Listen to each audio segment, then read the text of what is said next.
L'espace dans son ensemble est un sujet très compliqué, mais l'explorer est quelque chose qui intéresse beaucoup les scientifiques et les astronautes. Cela a conduit à l'invention de vaisseaux spatiaux et d'autres types d'équipements construits pour explorer la dernière frontière. Heureusement, toutes les entreprises ne sont pas aussi aventureuses qu'il y paraît, car elles comportent certains dangers.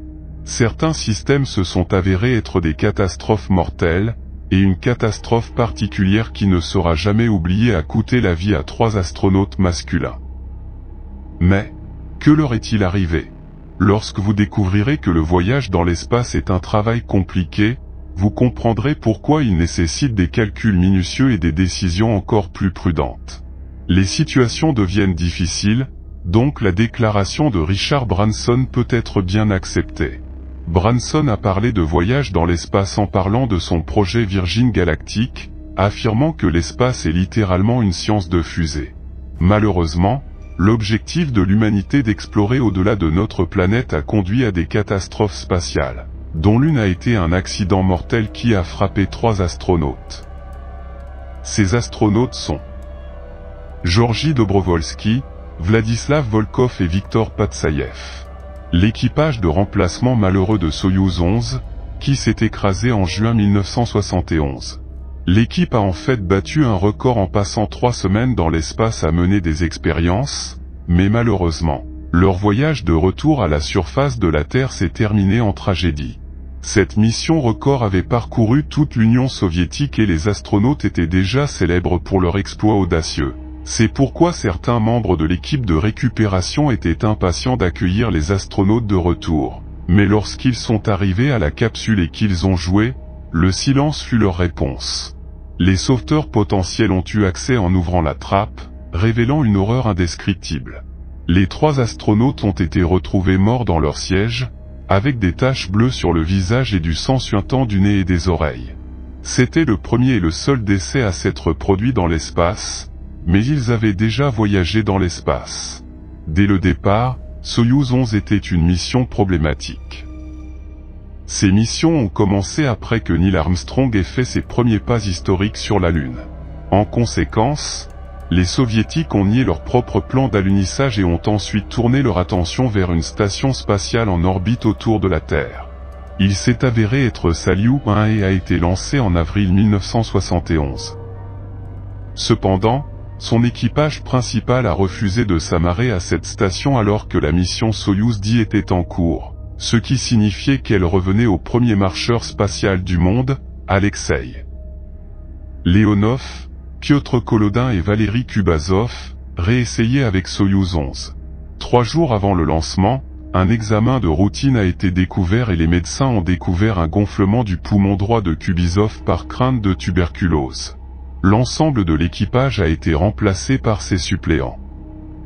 L'équipe de réserve était désormais chargée d'effectuer la plus longue mission spatiale de l'histoire. Le commandant de remplacement était un pilote qualifié dont les doigts avaient été endommagés par des voyous nazis. Volkov était le seul à avoir volé auparavant et était un athlète et boxeur talentueux, ainsi qu'un ingénieur aéronautique qui est devenu le premier journaliste accrédité dans l'espace. Au cours de la mission Soyouz 11, les astronautes ont réalisé des expériences intéressantes et Patsayev a fêté son anniversaire dans l'espace. Après le désamarrage de la station spatiale, il y a eu une fuite d'air dangereuse causée par des charges explosives tirées pour séparer les modules, tuant les 3 astronautes, Volkov, Bravolski et Patsayev, en moins de 2 minutes. La capsule a atterri avec son parachute automatiquement ouvert et a été aperçue par des équipages d'hélicoptères. Mais il n'y avait aucun mot de l'équipage. Les sauveteurs ont trouvé les 3 astronautes morts à l'intérieur de la capsule Soyouz 11, malgré le fait que le vaisseau spatial ait atterri avec succès. Bien que Dobrovolski est encore chaud, toutes les tentatives pour le ranimer ont échoué. Mission Control a contacté les sauveteurs et a utilisé le code 1 pour signaler l'état de santé de chaque astronaute, un étant mortel. Cela a confirmé que Dobrovolski, Volkov et Patsayev étaient décédés. Une valve défectueuse a causé la mort d'astronautes lors de la première catastrophe spatiale, ils n'ont pas pu survivre en raison de l'impossibilité de réparer la fuite. Cette tragédie nationale a causé une grande tristesse.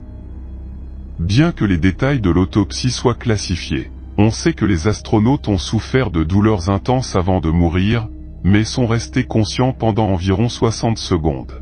Pour éviter de futures tragédies, les engins spatiaux Soyouz ont été équipés de vannes plus solides et les équipages doivent porter des combinaisons de pression. Après cette tragédie, les vols Soyouz ont été sûrs. Il y a aussi une histoire tragique d'un autre astronaute, Vladimir Komarov, qui savait qu'il mourrait lors de sa mission de retour de l'espace. Lui et son ami Youri Gagarin ont été choisis pour la même mission en orbite terrestre et ont découvert que la capsule n'était pas sûre à voler. Malheureusement, aucun d'eux n'a pu être sauvé. Komarov savait qu'il mourrait lors de la mission de retour de l'espace et a décidé de voler tout en sachant que le navire était dangereux pour sauver son ami Gagarin. Brejnev prévoyait de lancer le vaisseau spatial Soyouz 1 avec Komarov à l'intérieur pour le 50e anniversaire de la révolution communiste. Malgré le fait que Gagarin avait trouvé des problèmes avec le vaisseau spatial et ne les avait pas signalés à Brejnev. Komarov est mort en retournant sur Terre et le Soyouz a commencé à connaître des pannes d'antenne et une puissance compromise, ce qui a conduit à l'annulation du lancement du lendemain et a rapidement diminué les chances de retour en toute sécurité de Komarov sur Terre. Les auditeurs américains savaient que quelque chose n'allait pas, mais ils ne pouvaient pas comprendre les mots. Komarov a tristement informé les officiers du contrôle au sol qu'ils ne survivraient pas dans le vaisseau spatial.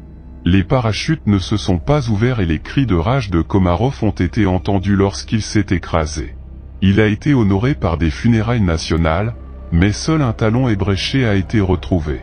La catastrophe de la navette spatiale Columbia en 2003, qui a tué cet astronaute, a conduit à la fin du programme spatial américain et a marqué les esprits, y compris Hubbard. Depuis lors, il ressent de l'anxiété chaque fois qu'il voit un lancement avec équipage. Hubbard a été appelé par la NASA pour enquêter sur la cause du crash de la navette spatiale Columbia, qui s'est désintégrée avant d'atterrir au Texas, tuant tout l'équipage. L'atmosphère est passée de joyeuse à triste lorsque l'explosion s'est produite lors du lancement. Hubbard a travaillé avec l'armée et d'anciens astronautes américains pour comprendre ce qui a causé la rupture. L'enquête a duré 6 mois et Hubbard a travaillé à Houston même pendant des semaines de 7 jours. La première partie de l'enquête était la recherche et la récupération des restes de l'équipage, qui étaient répartis sur une bande de terre de 200 milles de Dallas à la frontière de la Louisiane. Hubbard a enquêté sur l'accident de Columbia en raison de sa formation en sciences et en ingénierie. Il a découvert qu'une photo montrait un morceau de mousse qui était tombé du réservoir principal et avait heurté l'aile gauche de la navette, provoquant sa destruction lors de la rentrée.